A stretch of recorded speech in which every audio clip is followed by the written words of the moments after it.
नमस्कार दोस्तों, stock market studies में फिर से एक बार आपको बहुत-बहुत स्वागत है। तो आज यहाँ पे मैं डिस्कशन करने वाला हूँ, एक ऐसे कंपनीज़ के बारे में जो देखा जाए तो इंडिया के सेकंड लार्जेस्ट टेलीकॉम कंपनीज़ है।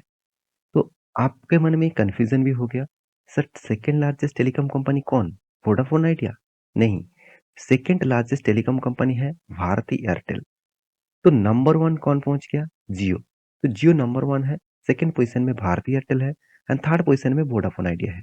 देखिए टोटल टेलीकॉम सेक्टर को माना जाता है 2.5।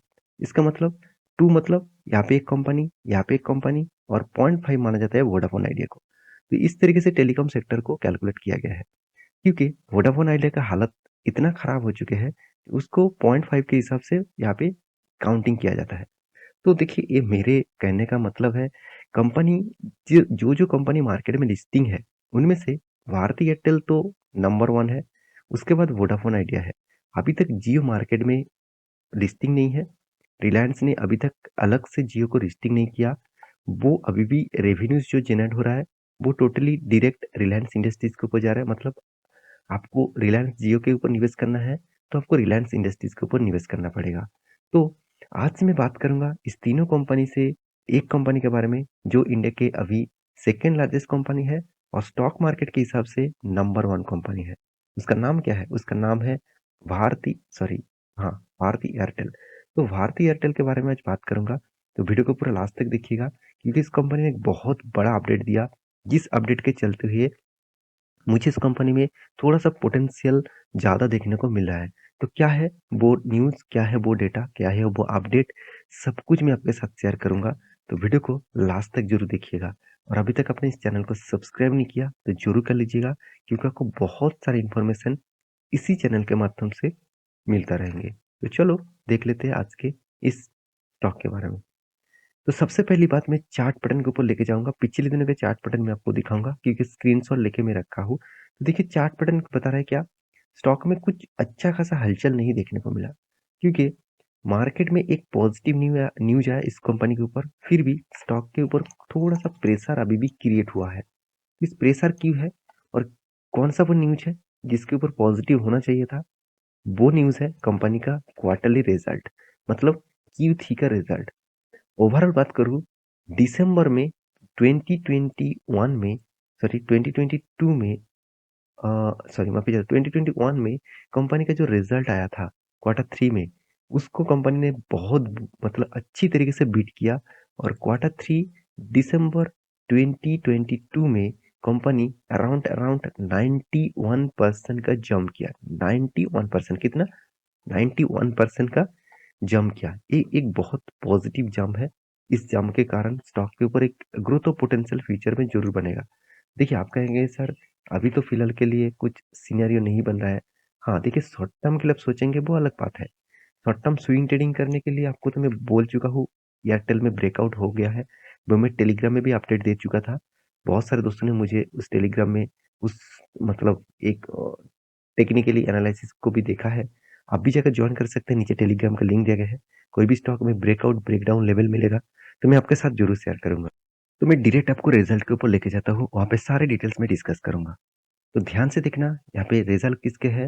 भारती एयरटेल लिमिटेड का। मैं पहले बता दूँ रिजल्ट दिया गया है मिलियन में, मतलब मिलियन को मैं ऑब्वियसली मैं आपको करोड़ में कन्वर्ट कर दूँगा, तब आपको देखने को अच्छा मिलेगा और सब कुछ आपको ठीक-ठाक समझ समझ में आ जाएगा। तो चलो सबसे पहले कंपनी के इनकम के बारे में बात करूँ, तो टोटल जो इनकम हुआ करीबन 3,60,000 ऑब्वियसली ये मिलियन में है। पिछली बार कितना था? 3,47,000 पिछले साल में था ओनली 3 लैक्स। तो इसका मतलब पिछले सालों से इनकम में ही एक बिग पॉजिटिविटी साइन देखने को मिला। देखिए, जब जिसका स्टार्टिंग अच्छा होता है ना, उसका फिनिश हमेशा अच्छा होने का चांसेस होता है। जिसका स्टार्टिंग ही खराब होता है, हायर चांसेस होता है उसका फिनिश भी खराब होगा। ऐसे ऐसे बिल्कुल भी नहीं है 100% ये बात सही है। फिर भी मैं ज़्यादा से ज़्यादातर देखता हूँ, जो कंपनी का इनकम अच्छा होता है, हायर चांसेस होता है उसका कंपनी का प्रॉफिट रेशियो ज़्यादा हो। और बहुत सारे ऐसे भी कंपनीज़ हैं जिसका इनकम अच्छा तो दिखा रहा है, मगर एक मतलब लास्ट में प्रॉफिट एंड लॉस में वो लॉसेस में जा रहा है। तो क्योंकि सेकंड जो पॉइंट है, सबसे बड़ा इम्पोर्टेंस है, वो है एक्सपेंस। देखिए एक्सपेंस में कंपनी का सबसे ज़्यादा खर्चा कहाँ पे होता है?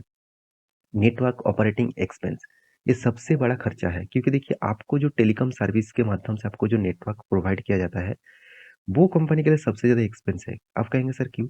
क्योंकि देखिए नेटवर्क जो मतलब प्रोवाइड किया जाता है उसके लिए जितने सारे टावर्स होते हैं, जितने सारे मान के चलिए जितने सारे ऑप्टिकल्स बिछाए जाते हैं, तो उसके लिए कितनी बड़ा एक्सपेंस होता है आप खुद ही सोच लीजिए। कितने ज़्यादा एम्प्लॉइज़ लगते हैं, कितने ज़्यादा रॉ मटेरियल्स लगते हैं। तो इस सारे एक्सपेंस को जोड़कर नेटवर्क में सबसे ज़्यादा एक्सपेंस होते हैं। उसके बाद एक्सेस चार्जेस जो है उसके ऊपर भी देखने को मिला। यहाँ पे लाइसेंस फीस भी है, गवर्नमेंट को चार्जेस देना है, लाइसेंस फी, स्पेक्ट्रम चार्जेस देना है, एम्प्लॉयी का खर्चा है, सेल्स मार्केटिंग का एक्सपेंस है मतलब मार्केटिंग भी करने के लिए एक्सपेंस कंपनी को करना पड़ता है। सब कुछ जोड़कर कंपनी का जो टोटल एक्सपेंडिचर देखने को मिला, आप देखेंगे तो 1,73,000 जो पिछली बार था 1,69,000 पिछले सालों में था 1,51,000। आप कहेंगे सर पिछले सालों की तुलना से तो एक्सपेंस ज़्यादा हो गया। हाँ, इनकम भी तो देख लीजिए कितना बड़ा हुआ था। उसके बाद बारी आता है कंपनी का टैक्सेस का। तो टैक्सेशन के बारे में बात करूँ तो टोटल जो टैक्सेशन है कंपनी को यहाँ पे करना पड़ा। टैक्सेस पे करने के बाद कंपनी के हाथ में आया प्रॉफिट फॉर द पीरियड, मतलब इस साल में कंपनी का प्रॉफिट कितना आया। ध्यान से एक चीज को देखना, कंपनी ने क्या प्रॉफिट इनकम यहाँ पे लेके आया। आप टोटल कॉम्प्रिहेंसिव इनकम भी देख सकते हैं, एडजस्टमेंट के हिसाब से कुछ भी देखिए, आपको सिर्फ फिगर देखना है। तो तो यहाँ पे जो फिगर है मैं आपको करोड़ों में कन्वर्ट कर दूं, करीबन 2,613 करोड़ के आसपास कंपनी ने प्रॉफिट किया। पिछले बार कितना था? 2,900 करीबन 78 करोड़ के आसपास प्रॉफिट हुआ था। पिछले सालों में क्या था? 1,650 करोड़ के आसपास। सोचिए फिगर सिर्फ एक बार देख लीजिए।